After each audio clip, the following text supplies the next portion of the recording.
কি ব্যাপার, হঠাৎ করে এতদিন পরে ডাকলা? হুম, তোমাকে খুব মিস করছিলাম, তাই ডাকলাম। আচ্ছা। উম, তুমি যে আসবা এটা আমি ভাবতেই পারিনি। বহুদিন পর তোমাকে দেখে খুব খুশি হলাম। অবশ্য তুমি আগের চেয়ে না অনেক সুন্দর হয়ে গেছো। সিরিয়াস বলছি।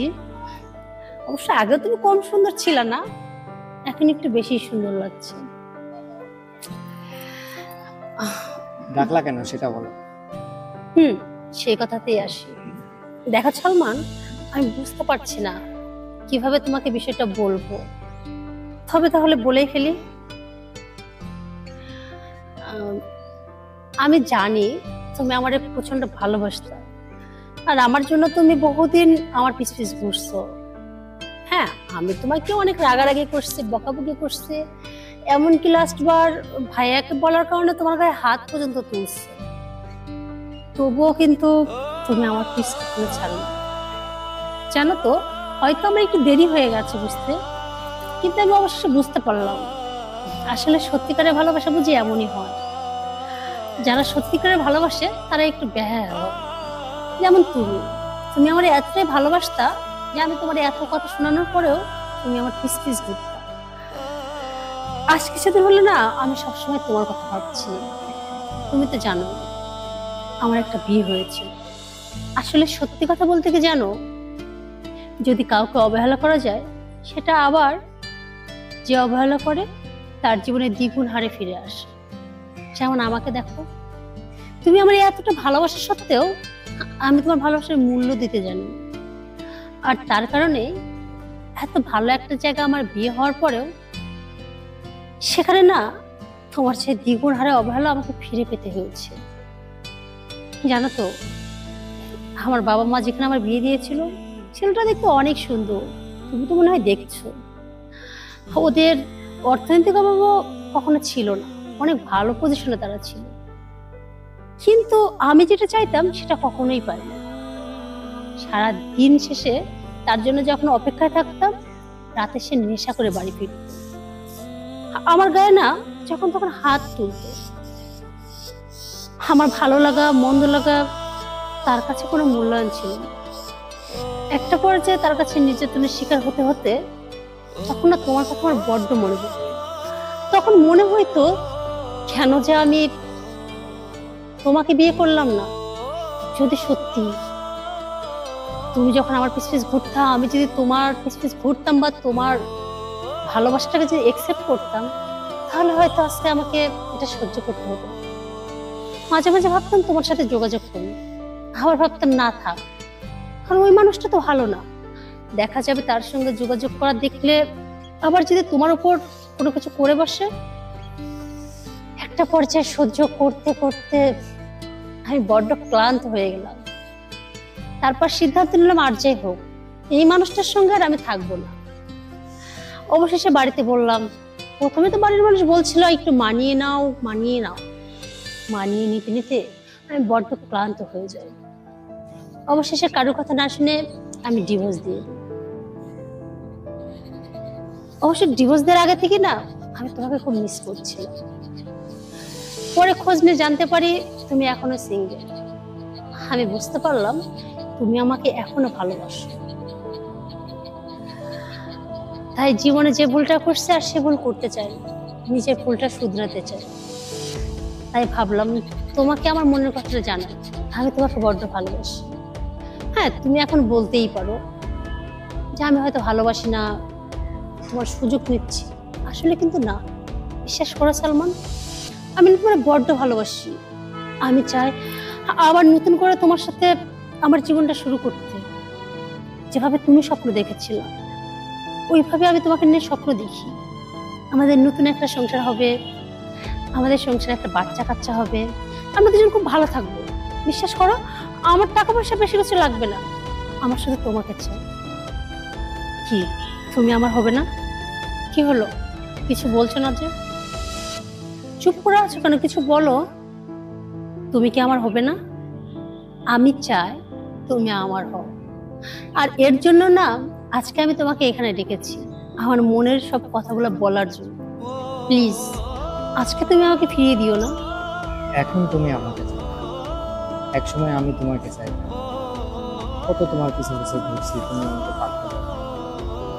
আর এখন তোমার বিয়ে হয়ে গেছে, এখন সংসার আছে, এখন কি আদৌ সম্ভব তোমার সাথে আমার সংসার করা? এখন দেখো, তুমি বিবাহিত, আমি সিঙ্গেল, তাহলে তোমার আমার মধ্যে কতটুকু ডিফারেন্স তৈরি হয়েছে।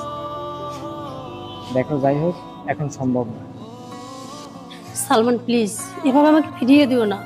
একটু আমার কথাটা বোঝার চেষ্টা করো। আমি তোমার বড্ড ভালোবাসি, তোমাকে আমার করে চাই। হ্যাঁ আমি জানি, আমার একবার বিয়ে হয়েছিল, আমি ডিভোর্সি। তাতে কি হয়েছে? ভালোবাসা তো অন্ধ, ভালোবাসা তো বিবাহিত অবিবাহিত এগুলো কিচ্ছু মানে না। আর তাছাড়া তুমি তো মানে ভালোবাসতে।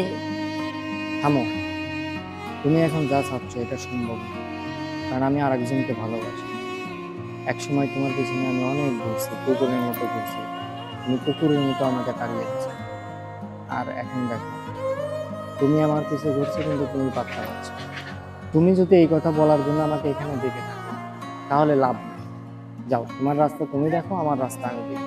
দেখো সালমান, তুমি যা বলছো বলো, তুমি মিথ্যা কথা বলছো। আমি বিশ্বাস করি না। তোমার লাইফে অন্য কেউ আসতে বা তুমি অন্য কাউকে ভালোবাসো, আমার মন বিশ্বাস করতে চাইছে না। এটা হতে পারে না। আর যদি তোমার লাইফে কেউ এসেও থাকে, আমি জানি না কে আসছে কে আছে, কিন্তু আমি এইটুকু জানি, আমি তোমার যতটা ভালোবাসি কেউ তোমাকে এতটা ভালোবাসতে পারবে না। আমার মতো করে ভালো কোনো মেয়েই তোমাকে বাসবে না, তোমাকে বুঝবেও না। তাই বলছি কি, বাদ দাও এগুলা। প্লিজ একটু আমাকে বোঝার চেষ্টা করো। তুমি এখন বলছো তোমার চেয়ে বেশি আমাকে কেউ ভালোবাসবে না, কিন্তু আগে কি বলতা? হো, বুঝতে পেরেছি। তুমি আমার উপর প্রতিশোধ নিচ্ছ না। একটা সময় তোমার অনেক ঘুরাইছি, অনেক ফিরাইছি, অপমান করেছি। আজকে সেই সত্য তুমি আমার উপর নিচ্ছ। কিন্তু বিশ্বাস করো, তুমি এত অপমান করছো, হয়তো আমার খারাপ লাগছে, তবুও না তোমার প্রতি ঘৃণা হচ্ছে না। কারণ এখন আমি বুঝতে পারছি আসলে ভালোবাসাটা কি। সালমান দেখো, আমি জানি আমার উপর তোমার একটা রাগ, একটা ক্ষোভ আছে, আর এটা থাকাটা স্বাভাবিক। তোমার যদি রাগ ক্ষোভ থেকে থাকে, তুমি আরো আমার অনেক অপমান করো, প্রয়োজনে তুমি সময় নাও, আমার আর একটু বোঝো। কিন্তু তবুও আমার তোমাকে ইচ্ছা। আচ্ছা, আমরা চাইলে কি পারি না আগে যা কিছু হয়েছে সবকিছু ভুলে গিয়ে আবার নতুন করে জীবন গড়তে?